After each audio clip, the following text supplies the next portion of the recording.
Lengo kubwa la maonyesho haya ni kuchochea na ukuaji wa uchumi na kutangaza fursa zilizopo za kiuchumi katika mkoa wetu wa Mbeya na kanda ya nyanda za juu kusini kwa ujumla.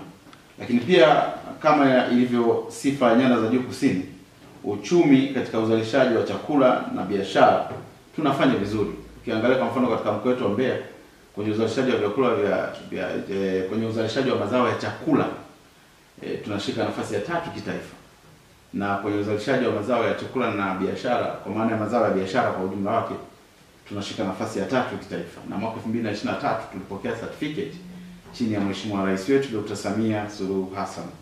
Lakini pia niseme kwamba kiuchumi katika uzalishaji mbalimbali unaofanyika katika mkoa wetu wa Mbeya umejikita kwenye nyanja mbalimbali, lakini kwa asilimia kubwa ni kwamba kwenye kilimo, kwenye ufugaji, kwenye uvuvi, kwenye biashara mbalimbali.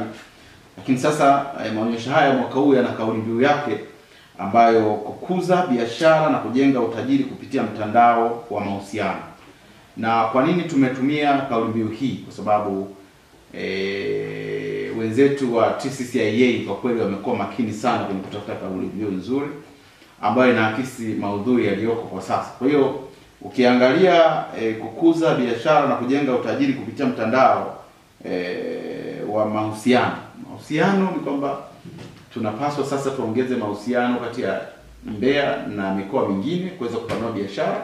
Wenzetu kama wenzetu wa Mwanza wanafanya biashara fulani, basi sisi tunaweza kufanyana tukafanya mawasiliano, sisi tukapeleka maparachichi, wao wakatuletea bidhaa nyingine mfano samaki na kadhalika. Lakini tunaweza tukafanya mahusiano pia ya kibiashara na nchi zingine kama vile Ethiopia, nchi kama vile Kenya, Kenya, Uganda na nchi zingine, Malawi, Zambia. Tunafanya mahusiano haya ya kibiashara ambayo yanaweza kuleta tija kwenye mkoa wetu wa Mbeya na nchi yetu kwa ujumla. Lakini niseme tu kwa maonyesho haya yanatarajia kuhudhuriwa na wananchi wageni mbalimbali na mabalozi ya nchi jirani kama vile Malawi, Zimbabwe, Zambia, DRC.